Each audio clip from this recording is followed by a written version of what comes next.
Ilan ba yung nakuha nating data kung pag-uusapan na yung flood control projects sa Cebu and ano-ano yung mga status sila? O ayan, tinatanong si Claire, ano yung data na nakuha nyo patungkol sa flood control projects sa Cebu? O, data tinatanong.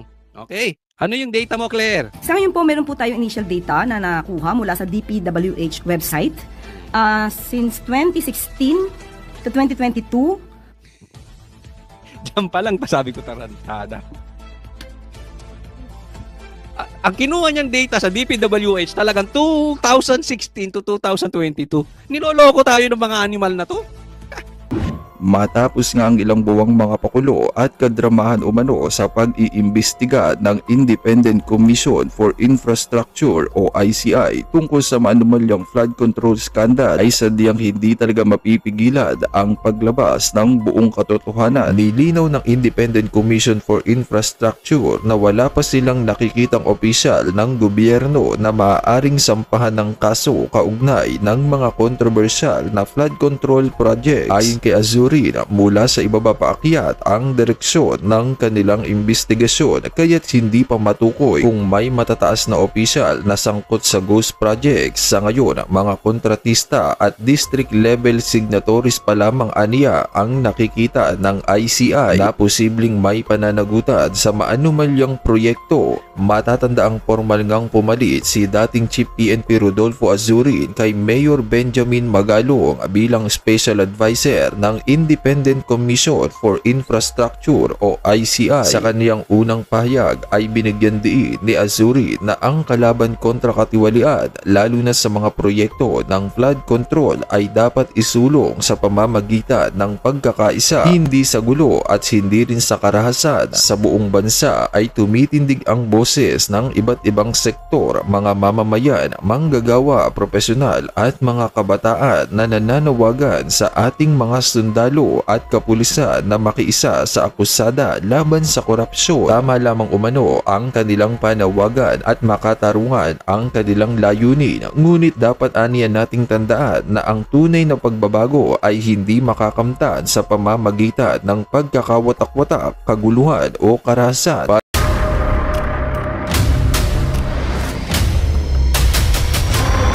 Bago tayo mag-umpisa, baka pwede nyong i-like ang video na to. Malaking bagay ang like sa aming mga content creators. Maraming salamat po.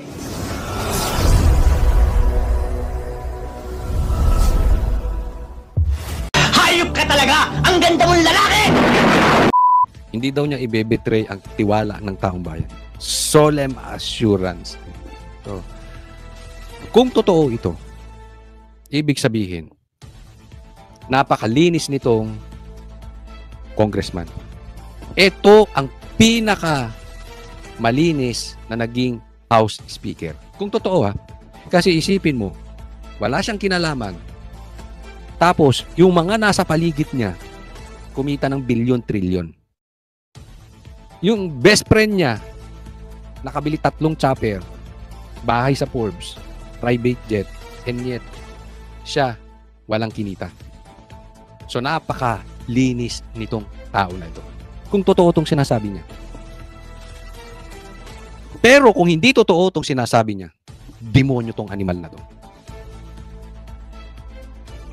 Grabe. Wala nang konsensya. Kasi yung kanyang pagtanggi, yung kanyang pagsisinungaling is with confidence. So ibig sabihin ay hindi na siya nakukonsensya. Yung kanyang pagsisinungaling ay sobra-sobra na pati sarili niya napapaniwala niya na ganyan na po ito kademonyo. Ganyan na po ito kasama. Sagad sa buto. Hindi na, wala nang usapang konsensya. Di ba? Yung isipin mo, nakikita niya siguro. Malamang, nakikita niya yung mga nalunod doon. Mga namatay sa Cebu, mga namatay sa baha, mga namatay sa lindol. Bumabagsak ang ekonomiya ng Pilipinas dahil sa korupsyon. So kung involved siya, baliwala sa kanya. Wala siyang pakialam dun. Wala siyang konsensya. Parang sinasabi, wala akong pakialam sa inyo, malunod kayo lahat sa baha. Basta ako, ligtas. Ganun lang yan, dalawa lang yan. Super linis to. O sobrang sama ng tao na ito. Kahit mapatay yung mga nasa paligid niya, wala siyang pakialam. Your choice. Anong sa tingin ninyo? Super linis to? O super sama?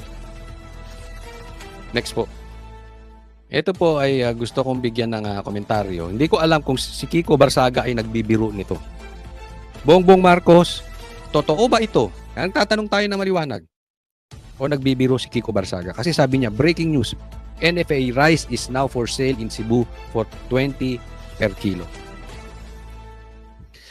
Nagbibiro ba si Kiko Barsaga? Sarcastic ba siya, Bongbong Marcos, o totoo? Kasi Bongbong Marcos, gago ka kung totoo to. Hindi po mura yun, ha? Ano lang yun? Tagalog ng stupid. Tanga ka, wala ka talagang alam. Kasi ginawa niya na to, if I'm not mistaken, sa Cebu din, di ba, Lindol? Pambihira, ininegosyo mo pa. Yan ba yung pangako mong 20 pesos na ilalabas mo? Yung gagawin mong 20 pesos ang bigas. Kung totoo to, hindi to biro, 20 pesos na bigas. Yung pala, gagawin mo sa mga nasalanta ng bagyo, lang, sa mga nasalanta ng baha. Dapat nga bigyan mo ng libre yan. Ininegosyo mo pa. Pagkita naman talaga ito, isa pa tong walang konsensya. Talagang kayo magpinsan, wala kayong konsensya kung ito'y hindi biro, kung ito'y may katotohanan. Isipin mo, inulit mo pa.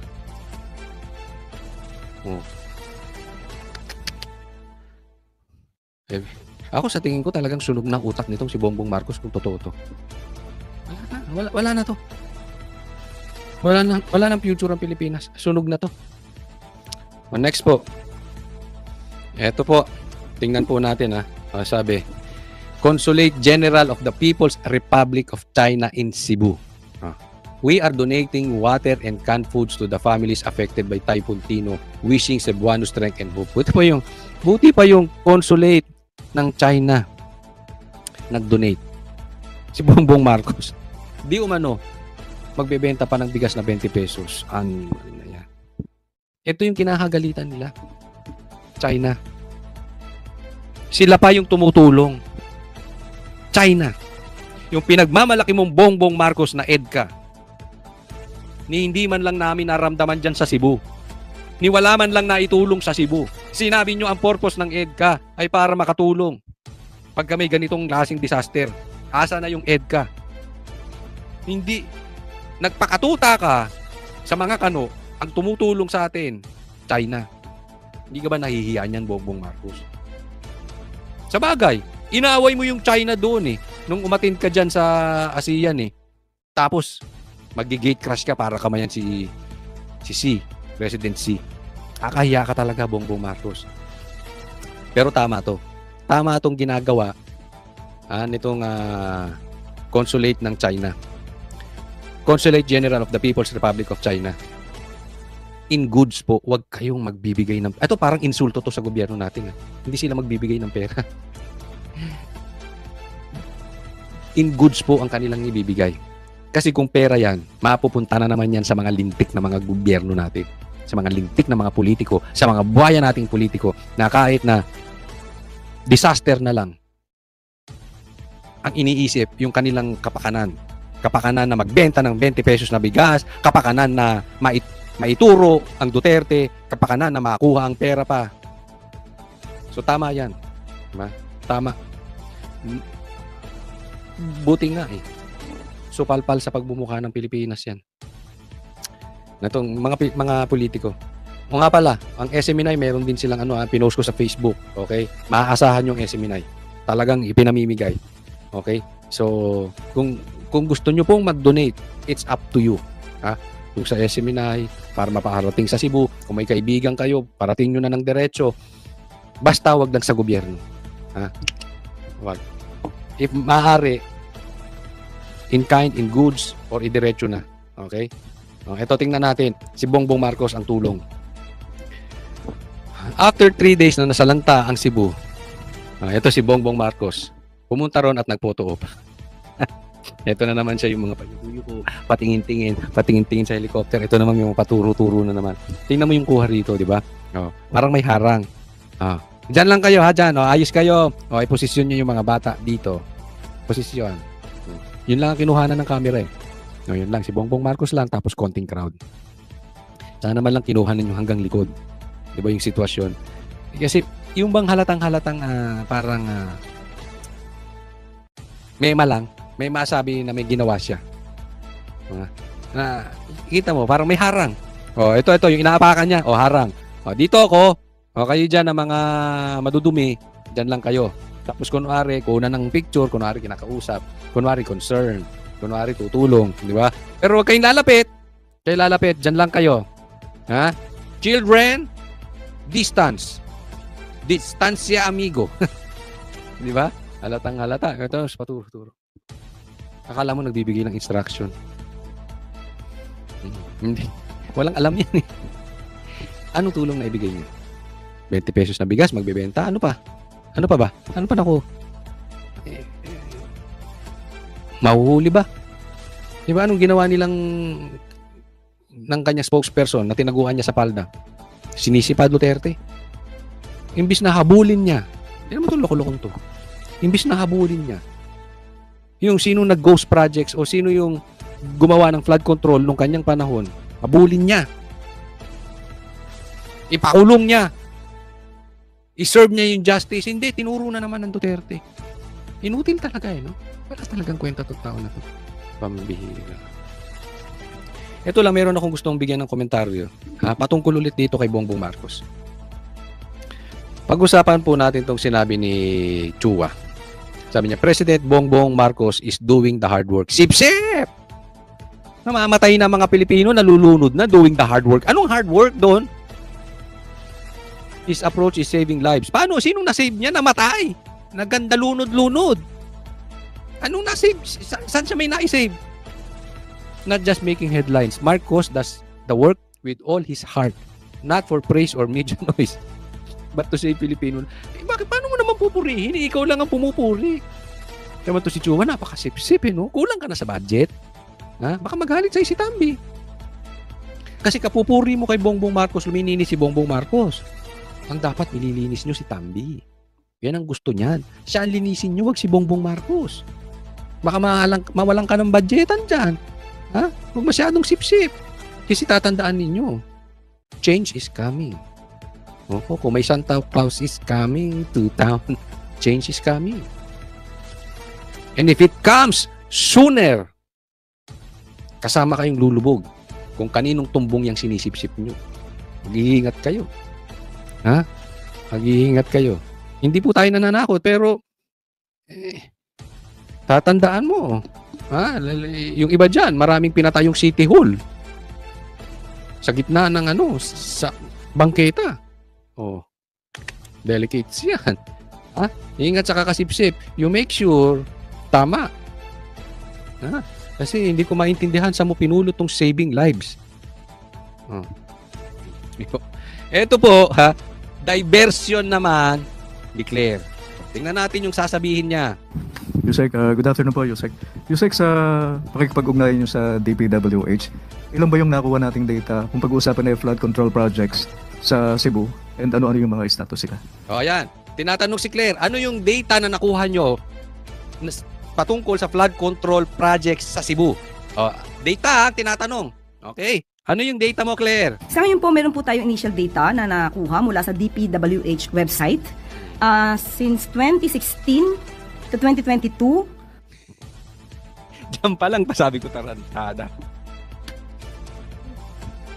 Ang kinuha niyang data sa DPWH talagang 2016 to 2022. Niloloko tayo ng mga animal na to.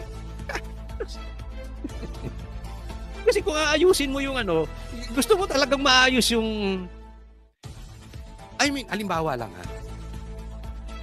isa yung bahay ko doon sa Cebu nang kinain ng tubig. Isa doon sa pamilya ko ay nalunod. Masakit po yun Tapos ang sasabihin ni Claire, kinuha mong data 2016 to 2022. Baka sa isip-isip ko, talagang ginagago tayo na itong mga to. Ngayon nangyari yung baha. Kami yung namatayan. Kami ang lumubog ng bahay. Ang inuuna nyo pa, politika. Talagang ang bababoy nyo. Hindi ko ako yung biktima dyan. Yan talaga isipin ko. Ang bababoy ninyo. Mga wala kayong puso. Ipinasok nyo pa rin yung agenda nyo para mailubog ang Duterte. Hindi nyo na nirespeto yung mga namatay. Hindi nyo na nirespeto yung mga nawalan ng bahay. Ang nasa isip lang nyo, yung sarili ninyo. Pero teka muna. Okay? Yun yung point doon eh. Kaya nakakaasar. Pero tingnan nyo to. May ipapakita ko sa inyo.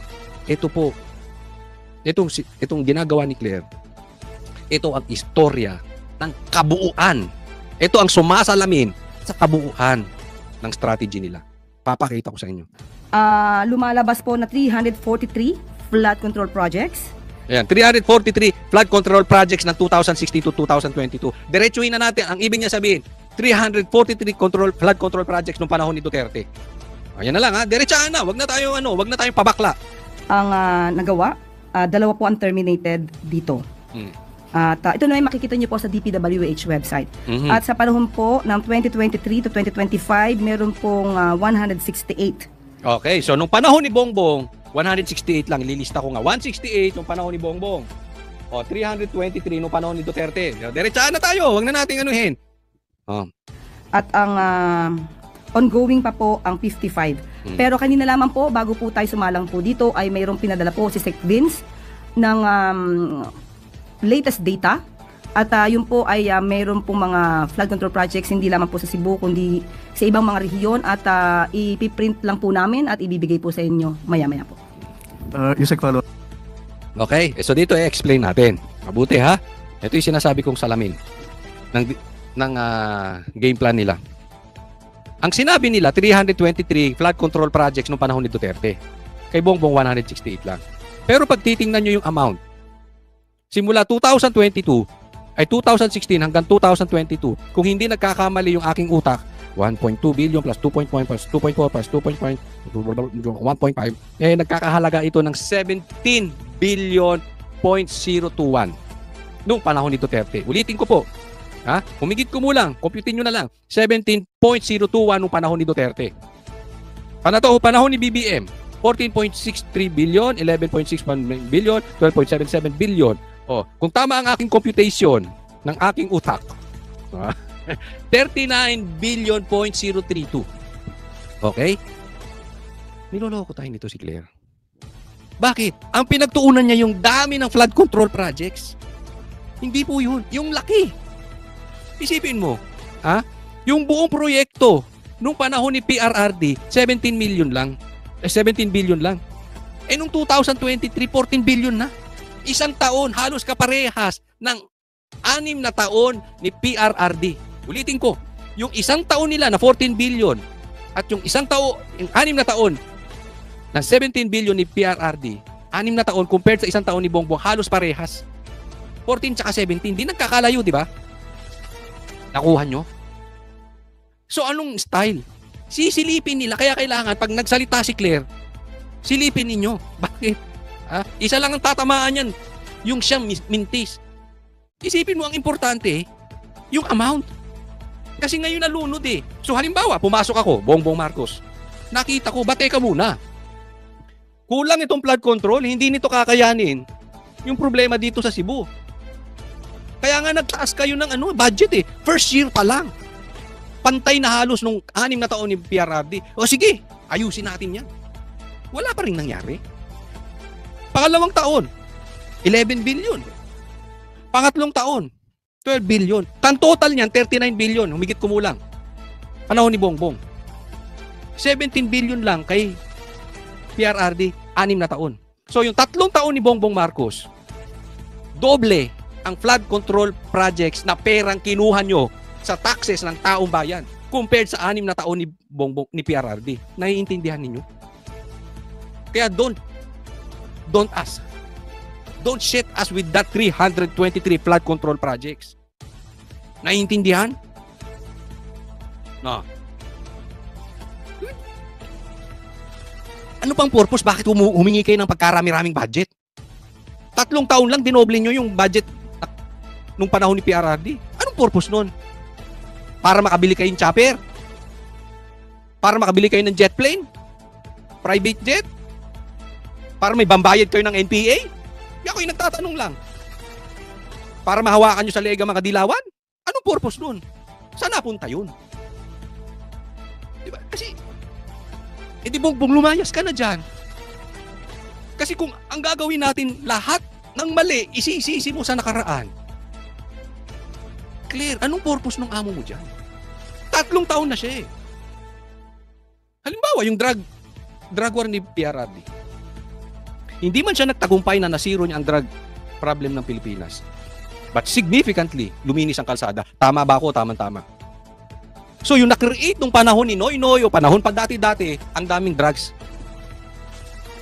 Hindi pwedeng gawin ni PRRD yun na excuse. Sinabi mo, lulutasin mo drug war eh. Hindi man niya nalutas ng todo-todo, pero bumaba. Significantly. Save ang mga babae sa mga adik. Nagets nyo? May purpose siya ron. Anong purpose ni Bongbong Marcos? Kung lahat isisisi nyo kay PRRD. Eh di lumayas na kayong dalawa dyan, wala kayong silbi, mga animal. Diba? Ang gawin nyo, alis na kayo dyan, tapos maglagay na lang kayong tagapagsalita para pag may nangyari, ibintang nyo kay PRRD. Tapos, di ako may tanong lang, this is a serious question. May parating na tag-ulan. Super typhoon. Ang balita namin tatama sa Ilocos Norte. Wag naman sana. Wag naman sana. Pero pag nagkabaha, naulit yung nangyari sa Cebu, mangyari sa Ilocos Norte, kasalanan pa rin ni PRRD? Ha? Kasalanan ni Sara? Bay, mahiya naman kayo sa balat ninyo. Walang backbone yung presidente nyo yan. Di ba? Eh, magkakasubukan yan. Naintindihan nyo na kung paano tayo pinaiikot nitong mga to? This is not isolated case. Kaya yung inaalis nila si Tambit at si Bongbong Marcos, yung silalagay nila si Sara, kalokohan yun eh. Bakit? Hindi naman to unang nangyari. Doon sa insertion pa lang lumobo na eh. Nung panahon ni Bongbong Marcos, lumobo na ang insertion sa Kamara, diyan sa Legislative Department. Yes, dati meron, pero grabe ang ano ngayon. Di ba? So kung wala kayong planong ayusin itong gobyerno, huwag nyo nang dagdagan yung sakit ng mga namatayan. Kasi there is too much evil in your heart na gagamitin nyo yung sitwasyon para ipanglaban nyo sa inyong mga kalaban sa politika. Hindi nyo na inisip yung mga nabiktima ng bagyo. Lang. May schedule na po ba si Pangulong Marcos para pumunta ng Cebu? Meron po siya. Pupunta po siya sa Cebu at ipagbibigay, alam ko na lang po sa inyo ang pinaka-data at kailan ito Ito si Claire, pag kay Bongbong walang alam eh. Dumalaw na siya, di ba? Inabot siya ng 3 araw bago siya dumalaw. Pero laging ganyan, pag patungkol kay Bongbong, alanganin na sagot. Pero kay Sara, alam niya kung kailan wala sa bansa. Pero pupunta po siya. Salamat po, Yusek. Next question, Bella Callaso, Philippine Star. Good afternoon, Yudes. Ma'am, yung post po ng Cebu Governor, sinabi niya na we're flooded to the max and yet yun nga yung budget na supposed to be para sa flood control umaabot ng 26 billion. Ano pong reaction ng Palace dito? Okay. So, ang tanong dito yung post ng Governor. Okay? Obserbahan po ninyo anong sagot ni Claire. Yun din naman po, yan po ang dahilan kung bakit po nagpapaimbestiga ang Pangulong Marcos Jr. dahil nakita niya po yung epekto, may mga budget na inilaan para dito pero parang hindi gumagana. Kaya mas maganda po na kung siya man po ay nagagalit, yan din po ang nararamdaman ng Pangulong Marcos Jr. At kung meron po siya pang mga alam, may mga facts, may mga data rin po, si Governor para dito mas na makakatulong sa ating gobyerno para mapanagot ang dapat mapanagot, yan po ay welcome. At hindi lamang po sa panahon ni Pangulong Marcos Jr. ng mga flood control projects ang dapat malaman dahil lumalabas po kanina yung initial data natin ay 343 flood control projects ang nagawa since 2016 to 2022. Naibalik pa, di ba? Di ba? Hindi niya na malaman kung anong sasagot niya eh. Oh, pero kailangan ibalik niya kay panahon ng Duterte. Mismo ka talaga. Etong tao na to, wala tong kayang sagot nang hindi idadamay ang Duterte. Yan lang yun. Kasi hirap na rin eh. Minsan naiintindihan ko siya eh. May kahit ako nasa kalagayan niya. Ano kayo pagtatanggol si Bongbong? Iniisip ko eh. Kung ako ba nasa kalagayan niya, una kong naiisip, hindi ko tatanggapin.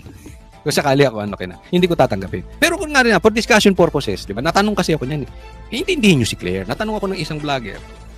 Hindi ba dapat intindihin niyo? Kasi parang abogado daw. Kasi yung abogado, natural may kliyente yan, ipagtatanggol niya. Diba? Ang kinaibahan, yung abogado ipagtatanggol niya yung kliyente niya. Pero hindi niya ibabato sa kapitbahay o sa nakaraan. Pagtanggol mo lang yung kliyente mo. Halimbawa, pinagbibintangan yung kliyente mong pinatay yung kapitbahay. Ipagtatanggol ko yung kliyente ko hindi siya pumatay.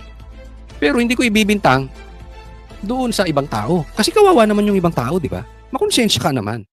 Pagtanggol mo na lang yung kliyente mo. Ha? Eh kaya lang ito, siguro dahil no choice eh. Paano niya ipagtatanggol? Kaya ako sa tingin ko mayaman na to si Claire. Kasi yung ganyang kabigat, yung ganyang kahirap ipagtanggol at para sirain mo yung pangalan mo sa ganyang klaseng tao, eh dapat kahit bukas halimbawa natanggal na si Bongbong Marcos at wala na siyang trabaho, kailangan hanggang mamatay na yung apo niya, buhay na siya. Kasi masisira ang karir mo diyan.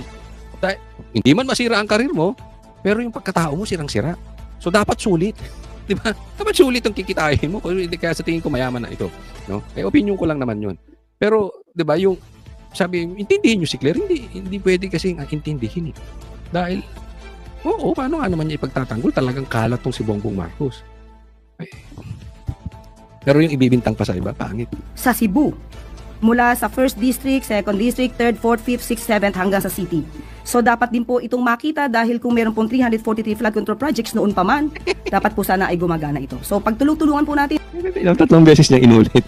Yan ang pinasok niya lahat. Sa bawat question, pasok.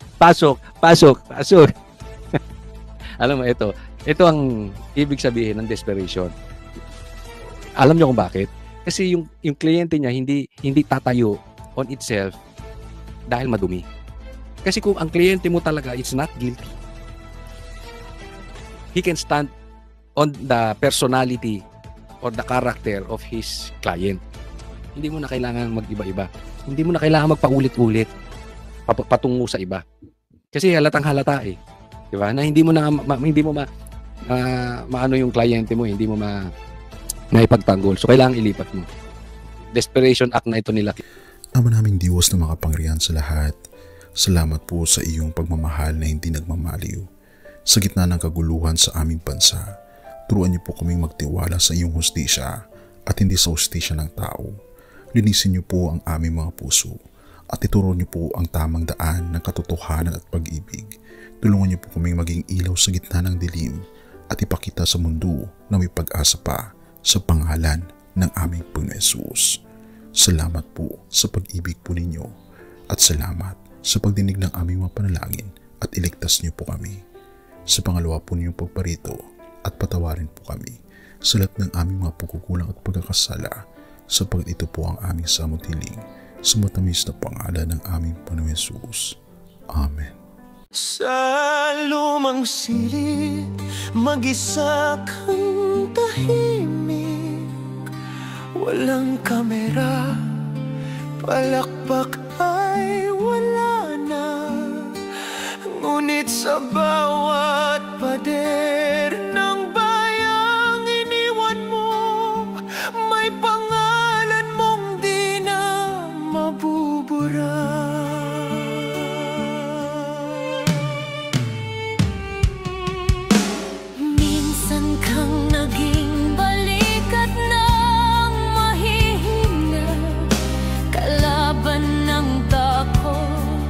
Kakampi ng masa, di mo man laging nasabi ang tama. Pinili mong ipaglaban ang madla. Hindi ka sakdal gaya naming lahat, pero tumindi ka ka nang walang pag-atras. At ngayong pagod ka na, tatay, kami naman ang sasalo ng bawat bigat.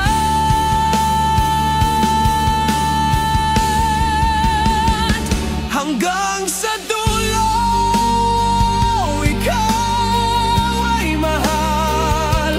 Kahit papagod na ang iyong katawan. Tatay, salamat sa iyong paglaban. Ngayon, kami naman Hanggang sa dulo, di ka namin iiwan. Ang kwento mo'y dala ng bayan.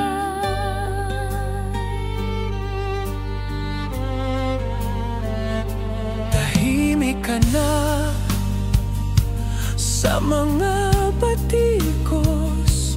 Wala nang tugon, wala nang galit, pero sa mata ng mga maralita, naroon pa rin ang tapat mong alaala. Marami mang di nakaintindi, marami pa rin ang di nakakalimot. At ngayong wala ka ng kapangyarihan, tatay, Ang magtatanggol sa'yo ay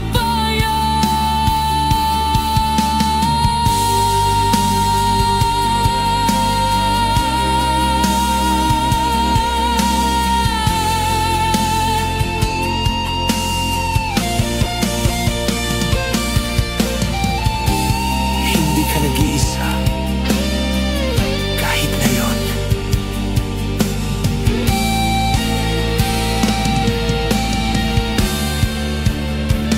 hanggang sa dulo, tangan ka pa rin sa puso ng batang minsan mong pinakain. Hanggang sa dulo, di ka nag-iisa. Ang dasal ng bayan ay sa'yo pa rin. Tatay, kami naman ang lalaban sa ngalan mo, sa alaala mo. Hanggang sa dulo, Dalangin ka ng puso ng masa.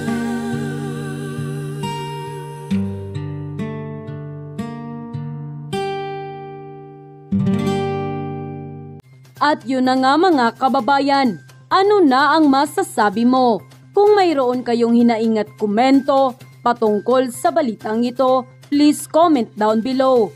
Pag-uusapan natin yan sa comment section. At kung nagustuhan nyo ang video, ay huwag kalimutang mag-like at i-share na din para mas marami pang makaalam at umabot ito sa marami sa ating mga kababayan. Maraming salamat po. Mabuti pa ang sardinas, may label. Eh tayo, wala. Oo nga pala. Nay, ito na yung bayad ko sa isa, ano? O, kunin mo yung isa. Isa muna, iyan, no? Tapos, isa pa, di ba? 4 dapat na sardinas, eh. O, yan. 3 na. Pang-4 na sardinas. O, okay na.